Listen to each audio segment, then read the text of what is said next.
Then the other thing you have to realize is this: these guys, if you want to beat a dictator or people who are rogue, you need to think like them, then think better than them to beat them. So these are people who base their own political ideology on tribal lines. The moment you pick leaders and they see like 2 3 people are from a specific region, now they'll push the tribal card very hard. They will send those mercenaries that they send every morning to come and attack the whole movement based on tribe. They will start saying this community has gotten more people, that community have gotten more people, and then it becomes a tribal thing. That is also another card that they'll throw at you. Then you need to understand there's also this issue I saw of forming a political party. You need to understand another thing. When you form a political party right now, they'll start treating you as politicians, not as citizens who are agitating for change. You form a political party right now, you now become politicians who now they'll have the ability to call you some elites, or rather people who want to overthrow a government. So you are not citizens who are agitating rights. Now you become people who are plotting a coup. And we are here just trying to push for accountability. Because another thing you need to understand is when this movement started, people needed change. They didn't really need to get CS positions, etc. That these people are telling you, front someone to go and sit there. We didn't want that. We wanted these guys to be accountable, to tell us they'll do this and do the things that they promise. So they did not deliver these things. So we are pushing them to deliver. So we do not want really to get there. We want them to appoint people who have integrity and can deliver these things, which is not something that should be had. Now, another thing that you also need to understand is that if you let the government keep chasing ghosts, it's easier for them not to be able to get one person. But if you don't, but if you appoint these leaders, then it will be easier to get these people, and they will definitely either buy them or they will silence them permanently if they cannot buy them. So the greatest weapon we have against people who are rogue, that is, and they are definitely killing Kenyans, abducting them. It is the ability to be leaderless and civic education. Those are the two things and the two most powerful weapons that we have. Then another thing that we have not addressed. I've seen Kenya and Germans talking about low numbers in the spaces, etc. You need to understand there are two things. When you are fighting a war, it's both mental and then physical on the field. That is the protest. So the government has sent the police officers who have been brutalizing people. That is intended to kill you mentally. People are being murdered. It is affecting most people mentally. And if you want to understand the impact of that, it is intended to bring the women who are coming on the street off the streets, because most women are emotionally easily affected emotionally, so they will not want to keep coming out. But you need to also encourage those people that they are still agitating for their rights. And as much as we push this, they also need to understand that they can also do the other work of online, sharing posters of probably people who have been abducted, people are missing. They can still participate in that way. So just encourage them to be a part of the whole thing. But they need to also understand that we need to also understand that people also need that support when it comes to the mental aspect of it, because these are the people are agitating for their rights. And the abuse of human rights is one of the leading causes of mental health challenges. And as someone who also advocates for mental health advocacy in itself, I am one person who is going to the street because I can see this brutality. I can feel the pinch. So as a person, I joined this movement because I feel this Thank thing you.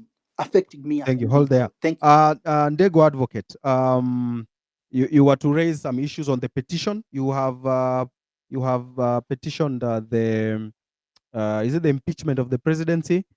And then there was, yes, go on. The mic is yours now. Uh, Tell us. Thank you, Eric. Thank you, everybody, for the submissions made. The gentleman, I think, from Zimbabwe made very able submissions in respect to the GMOs. I think those are some of the things we must pick up. Additionally, well, just to bring the members up to speed, I did share with Eric the content of the petition.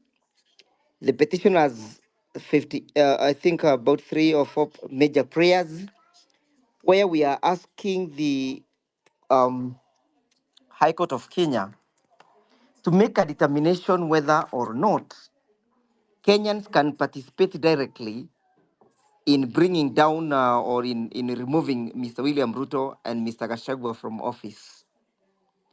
We have gone to court through we or seeking to enforce the provisions of Article 1, which provides that power belongs to the people and they may exercise that power directly or indirectly. So the indirect aspects of people's power in our petition, we are claiming that it has failed because Parliament has failed to hold Mr. William Ruto and Mr. Gachagua to account. Parliament has also refused to apply the available constitutional tools to hold Mr. William Ruto and Mr. Gachagua to account. And therefore, we are asking ourselves and we are asking High Court to make a determination whether at that particular time, Parliament can be deemed to have negated on its duties and obligations, and whether, upon that finding, whether the people can therefore exercise their sovereignty directly.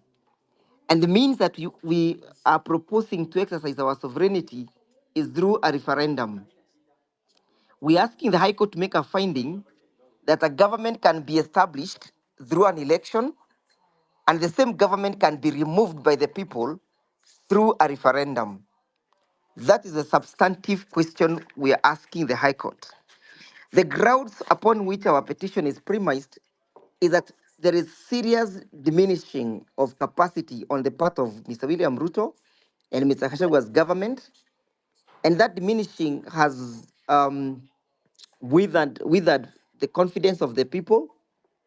It has rendered his government illegitimate, and therefore we're asking the High Court to give us a leeway where people can participate directly in removing him from power. We are asking the High Court to make sure that this determination is made before October, so that people can go to a referendum and vote to remove Mr. William Ruto from office. Our argument is that a referendum is not only a tool that can perhaps be used to bring about change of the constitution or to bring about change of constituencies or anything, or the amendment of the constitution.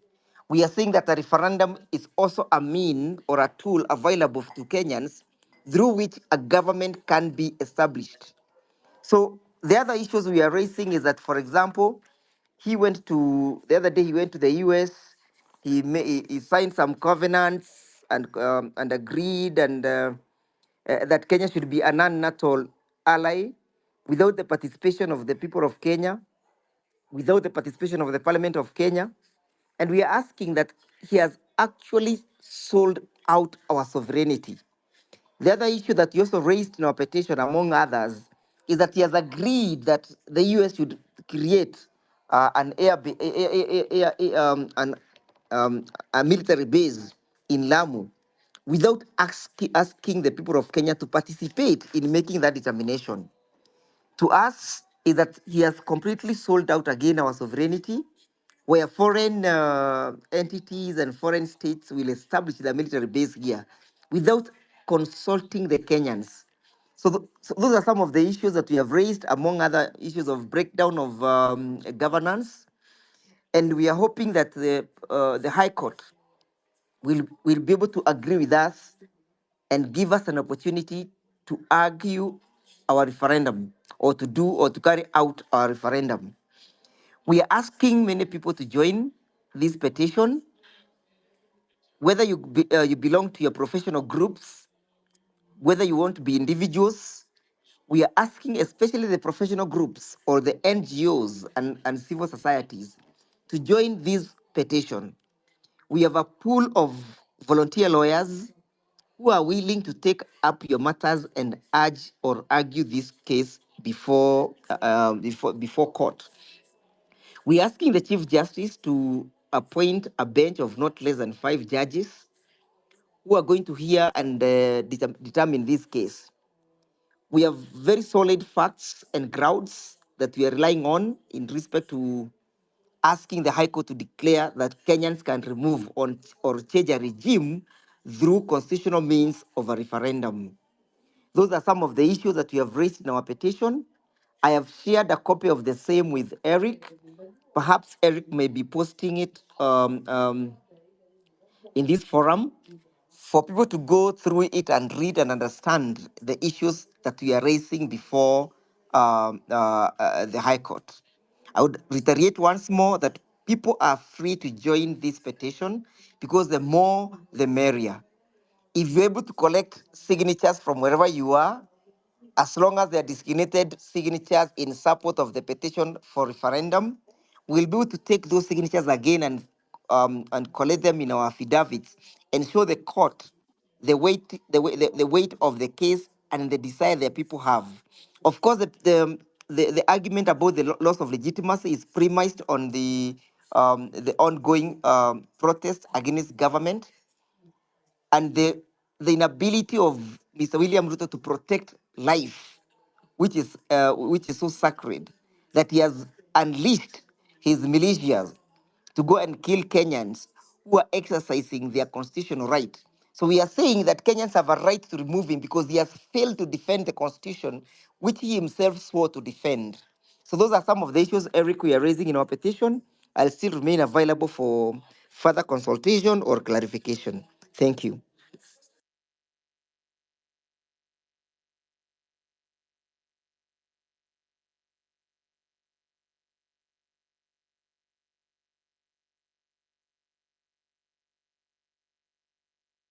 Can I go? Okay, asante sana, advocates. Let me bring on board Abdi. Good evening, sir. What do you have to say? Thank you. My name is Abdi. I am joining you from Toronto. And here is and I would say thank you to Eric, Nyakundi, Edgar, Ndwega, Advocate Njiro, and Willis, and everyone on the space, and all the speakers joining who spoke. Lately, some friends in the diaspora and around have been thinking that because Raila has joined the government, our movement is over. Let me address this sentiment. Our struggle is not yet about any single individual or political alliance. It's about the collective will of the people of Kenya. Our mission is to create a just, equitable, prosperous nation that prosperous and mission continues regardless of the political shift. Raila's decision does not define our movement nor our resolve.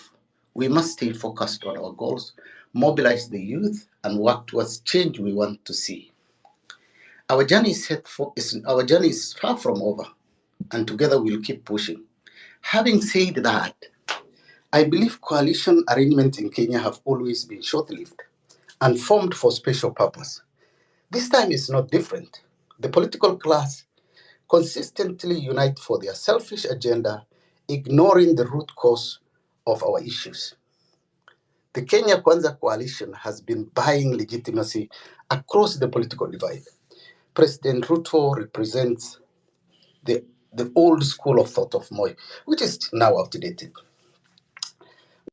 We saw recently the touring the country, seeking legitimacy, parading his cabinet appointees, politics of tokenism, Mutieto syndrome. And now this has been going on like people being cabinet secretary being paraded in Tadimari, now heading to the home turf of Wycliffe Oparanya, and trying to seek leveraging on local loyalty. This does create an illusion of widespread and legitimacy based on cheers from the local community.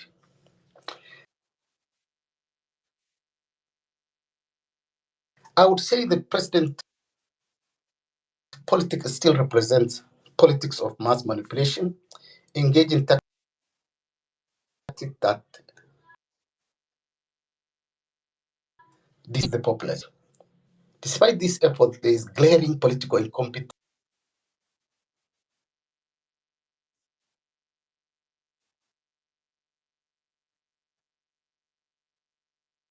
reflected in the continued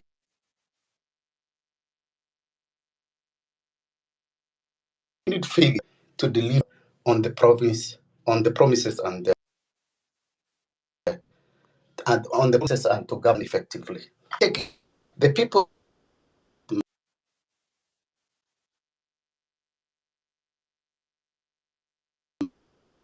while negotiation, no Their demands are well known, accessible.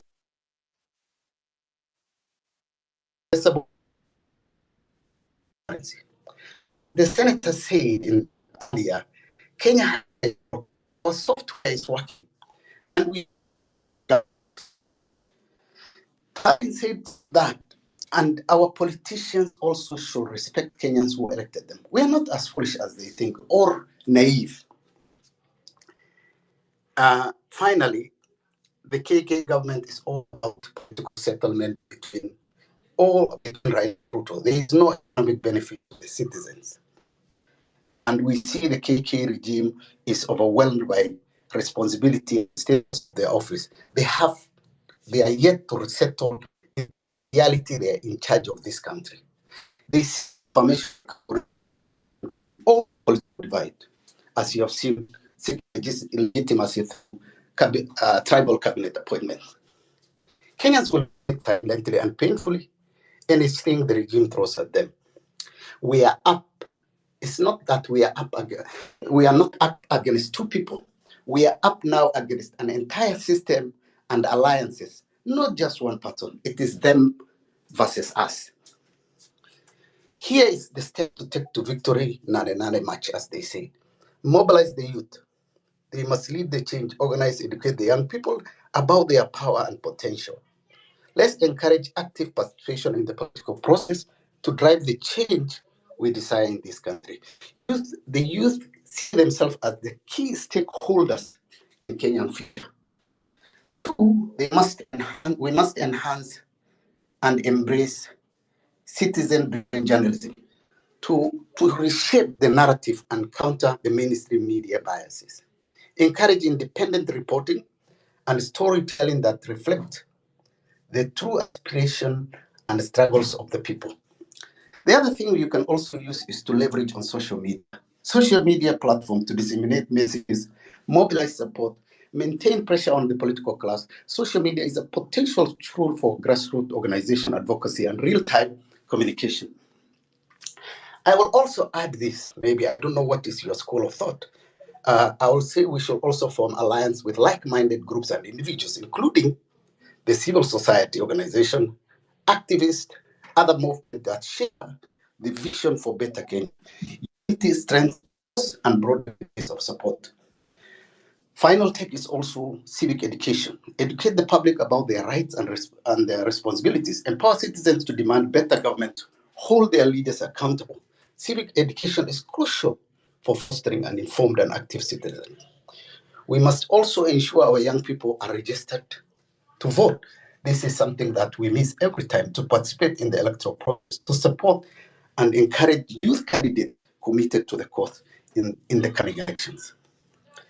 Finally, this is the thing, we must maintain violent resistance, uphold peaceful, non-violent means of protest and resistance. Violence can undermine the movement legitimacy and provide the government with a pretext to crack down.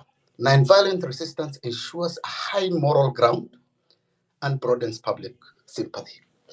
With that, I say thank you for giving me this opportunity, and God bless you all. Thank you very much. Edgar, can you hear me? Yes, I can hear you perfectly. Yeah, I had asked Njiru a question. I had asked him, there is an election law where vehicles will now be declared as polling stations. So I was wondering, don't you think a member of parliament will designate his car to be a polling station? What are you doing about this? And then I'm also asking you, Wakili Njiru, kwa nini tusitumie tu ID kupiga kura? Kwa sababu mimi nikitaka kufungua bank account leo wataniomba ID. Nikitaka kufanya those very serious transactions, they will not ask for my voter's card, they will ask for my ID. So how comes mimi nikienda kupiga kura naulizwa voter's card and not ID? And I think ID is more powerful than a voter's card. Don't you think we can skip that process of voter registration and save the 9 billion, because every voter registration exercise inachukwanga between 9 billion, between 7 billion and 10 billion in terms of money. Why can't we skip that and then we just decide to tumie ID card? Wakili. Thank you, Eric. Allow me to begin by perhaps sharing my small knowledge about elections. The reason why we register voters, one, is for ease of electoral management. For example, the procurement of election materials. We need to know the exact number of materials that we are procuring. Number two, if we were to say that every Tom, Dick, and Harry goes, and that an ID would be the ultimate document and that does not require registration, it means that then we are not able to hold, rather to account for how many votes have been cast. For example, we need to know how many registered voters are there in a certain constituency and how many turned up for voting.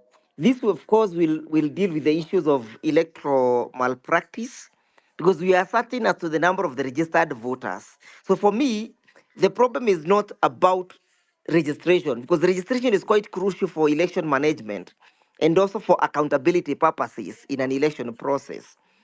Number three is the question of the ID is paramount. And you can see government uses ID as a means of suppressing voters' registration and subsequently suppressing the outcome of an election and the ability of people to express themselves. And while ID is quite crucial because voting must be done by individuals beyond the age of minority, what we should be calling for is acquisition or access of these ID cards. We should be proposing that the the process of processing the ID cards ought to be devolved from Nairobi to the counties and make it easy and expedient and efficient for people to be able to acquire them, because IDs and registration of elections are intertwined. Number three, the question of motor vehicles being used as voting areas or voting regions or voting centers is a serious question, because who determines when a motor vehicle should become an instrument where voting should take place, and what is the justification? To me, I think that is bad legislation. That is a bad law in my view. It's a law that is capable of being abused in favor of the persons who have the ability to influence the elections. And as such, that is one of the issues we should be raising with the IBC Act, that it requires urgent amendment so that we may seal all possible loopholes where elections can be manipulated. I think that's all, Eric, for my clarification. All right. Thank you very much. But before you leave, will you be in a position to connect with Rutendo from Zimbabwe and Yes, see if you can follow up on this issue of GMOs, especially this livestock bill? Yesterday, we saw women from Samburu yes, protesting that their milk is being taken away by the dairy board. yeah, And these issues of rural farmers is going to escalate. Very soon, yes, you'll see more and more farmers going to the streets complaining that their yes. yields and their produce are being suffocated by government policies and boards and authorities. Don't you Yes, think you can link up with Rutendo so that with yes. as a nation we can see what we can do to stop these IMF infiltration of our food systems, health systems, and those kind of things? I would be glad and more glad than ever to join hands with the fellow Pan Africanist, because Yes, this is a Rutendo. compounded, yeah, Mr. Rutendo. This is a compounded problem that is facing Africa. For example, that livestock bill is a toxic bill that is being proposed by Parliament. And perhaps just to highlight some of those things is that you'll not be able to grow fodder in your farm. You'll not easily be able to feed your cows with the millet or the corns that you're farming in your farm without the accreditation of a body they are calling an authority to regulate that. Even for you to build a small shed for your cows, you require to be regularized. For you to sell your milk, or even for you to go and get a bull from your neighbor just to come and serve your cows, you'll also require to be regularized. So some of these things are the ones that global movements are making it difficult for us to perpetuate our African traditions, culture, and to perpetuate ourselves. Why are they restricting that my neighbor cannot come and ask for some assistance from my bull to serve its cow? Simply because they want to control the genetics. They actually, in the livestock bill, establishing a genetic center. The genetic center will be manned by an authority that they have created in that particular act. It means that your cow cannot be served by the genes of by the bull of your neighbor, and therefore they are trying to globalize even the manner in which our cows will produce. Not even cows, even your dogs and your pets are also regularized by that particular act. To me, we need a full day to, or a full session to go close by close on that particular act. I've read it, I have gone through it. Is an act that we must call out Parliament to reject the way they rejected the finance bill. But also, we also need to look at the question of globalization and how globalization is also influencing the manner in which and how we live. They want us to completely alienate our food sovereignty so that we may become completely dependent on them. So I will be able to join hands with Rutendo. I don't know how I get his email. Eric, you'll favor me with his email, because even the GMO case as we speak is still in court, in the Court of Appeal. But if you look at the judgment that came from the High Court that was delivered by Justice Angote, you realize that there must have been some serious influences behind these GMO bills, GMO judgment. And those are some of the things we also need to push Mr. William Ruto to repeal. Why should he chalk the GMO policy down our throats? It should be one of the issues that we must be able to target, because GMO is a threat to our very existence. It is threatening our food security. It is threatening us, and I've heard Mr. Rutendo submitting very ably how cancer prevalence and how cancer has become prevalence within this African continent, because there's an intention by the globalists to make sure that they control us in even in what we eat on our tables. So Eric, I'll be glad to get that number or any contact that will make us form a formidable force against Mr. William Ruto's policies that he is holding brief for the Americans. Thank you. Thank you. Before I give to Retendo to respond, I just want to tell my listeners this way, because most people don't understand the consequences of what is just going to happen. This is what they're saying. Wewe ukikuwa na ng'ombe yako, ukikuwa huko mtaa and you have your cow, na unataka hiyo ng'ombe ikuwe serviced, yani ipandwe na bull, hauwezi fanya vile tumezoea kufanya. You see, ukikuwa na ng'ombe huko village, unaongea na jirani, anakuletea bull, ina service ng'ombe. Lakini this time huwezi, lazima upate license, na hiyo bull lazima ikuwe na license kwamba iko na the correct gene yenye wame declare hiyo ndio gene tunataka. Kitu ingine, you cannot feed your cow. Mimi huko kwangu nimezoea nikivuna mahindi ama nikivuna beans, or when I cut my bananas, I cut that banana stem na katakata into small pieces, naeka chumvi kidogo, napatia ng'ombe wanakula. This time when this bill goes through, that one is not possible. It will not be allowed. You cannot give your cow feeds that have not been regularized by that authority. So hii ni issue yenye ni serious, because someone wants to control what you eat, how you eat. Hata ukikamua maziwa, uko na ng'ombe yako hapo inakupatia 3 liters.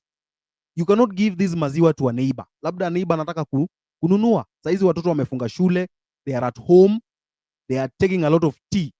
Na labda uko na ng'ombe inakupatia 3 liters, 5 liters, and a neighbor comes to buy. You are not supposed to sell without the authority of these boards and those authorities. So hii ni kitu serious.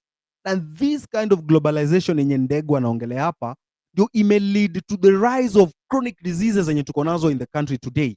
Saizi kanza ziko juu. I'm sure those who are listening now, kwa familia yenyu ama haujaisikia familia yenye haina mtu ako na diabetes, hypertension. Yet mnakumbuka when we were growing up, it was very difficult kusikia mtu ako na diabetes. Very difficult. It was very hard kusikia mtu ako na hypertension. Haikuwa rahisi. But right now, kila family huwezi kosa diabetes, hypertension, ama cancer, arthritis, kidney diseases. Jana kwa kliniki yangu, I was attending to a young man, 21 years old. Ako na kidney disease. Mtoto mdogo sana. Inafaa aende KMTC, I think in September. A very young man, 21 years old, with a kidney disease. Because of these foods we are eating that are being brought to our country. Na inafaa mjue kitu moja. Niko na rafiki anaishi Iceland, anaitwa Job. Job tells me that the mboga that they eat is organic from Kenya. So them wanataka tuwatumie organic chakula, lakini hao wanataka kutuforce tukule inorganic chakula za GMOs. So this is a great issue that we must prosecute and resist. Rutendo. Yes, sir. Yeah. You've said it so well, and you've summed it up in a very amazing manner. But there's another concern that is happening.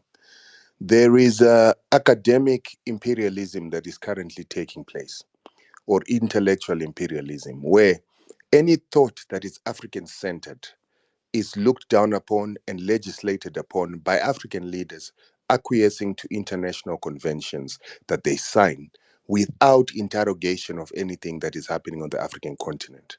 So you need to understand that the country with the most cattle in the world per capita is actually Chad. And with Chad, they actually have more cattle per capita than any other country in the world. And they have done that by preserving their cattle as the indigenous species, raised according to the indigenous tendencies or the indigenous practices. I'll give you a perfect example of how it is that we see the success of Chad. When Chad got independence in 1960 or 1961, they had the same amount of people and cattle as Zimbabwe then, 1961. 2 million cattle and about a population of about 5 million people. Today, Chad has got 32 million cattle, and Zimbabwe has got 5.6 million cattle. That means that Chad has been able to increase its herd by 6 times the amount that Zimbabwe has. Why? Because Chad, the moment that France stopped colonizing Chad, it had not totally changed the traditional practices. France had not changed the traditional practices of the Chadians. They continued their traditional methods. While Zimbabwe was exposed to hybridizing the cattle of Zimbabwe, turning them into a mix of European breeds, Indian breeds, and other breeds that were not indigenous to Zimbabwe that were susceptible to the cattle. Point number one. Point number two, there was also the proliferation of diseases like foot and mouth and other diseases, like anthrax, by the white colonizer in order to ensure that they kill the self-sufficiency and the bank of Zimbabweans in Zimbabwe compared to Chad, where the French did not do that. So I actually read the U.S. Industry of Trade encouraging American biotech companies to try and penetrate Chad with vaccines and other medications. And the question is, why would they do that? Yet the so-called most successful country in production of cattle utilizing European techniques in Africa is South Africa. They've got 19 million cattle in a population of 60 million people. That means that if Chad, which has 15 million people, has got 32 million people, 32 million cattle, it's doing better than South Africa. It is doing way better than South Africa. So it's got nothing to learn from South Africa. In fact, none of the countries following the European practices of animal husbandry, have anything to learn from any of the countries that are practicing white husbandry, but they have to learn from countries like Chad, Uganda, Ethiopia, and even Kenya. Kenya has been using traditional techniques, has been using a migratory pattern of herders, and that should be what we are copying. And even this new legislation on how to breed your cattle should not be encouraged, because the diversity and mixing of cattle in these migration patterns are what has made your herd very resilient. It is also what makes your cattle much more valuable in Kenya than when you buy the same cow in South Africa. But the problem is our leaders, people like Ruto. Even my own country has got a leader who is not proud of what it is that is genetically and originally Zimbabwean. They allow the attenuation of these genes. And I wanted to say before I go that together with this new act that is coming in, the current draft, you guys also have to read up on the Kenyan Seed and Plant Variations Act. Read about how it is that it is so difficult in Kenya for a Kenyan to get a license to develop seeds and to develop plant varieties in Kenya. Only Monsanto, Syngenta, DuPont, and Dell are the only companies that can do that, Seedco. And these Seedcos are not our companies. A lot of people have believed that Seedco is an African company. It's not an African company. It's a French company owned by Vilmorin that is actually Lima Grain. And that is the company that is selling tomato seeds in Europe for 60,000 euros to 400,000 euros. We will not be able to afford maize or millet if we allow this company to continue to hybridize and to turn into GMOs. And it's important for us to understand it's not only GMOs that are a threat to us. Another threat is the hybrids. And we are currently using hybrids thinking that they are not inimical to us. They are inimical because a hybrid will produce first season, second season you struggle to produce. In fact, it will not ever reproduce true, so you have to rebuy the seed. If you use it twice or three times, then it stops producing.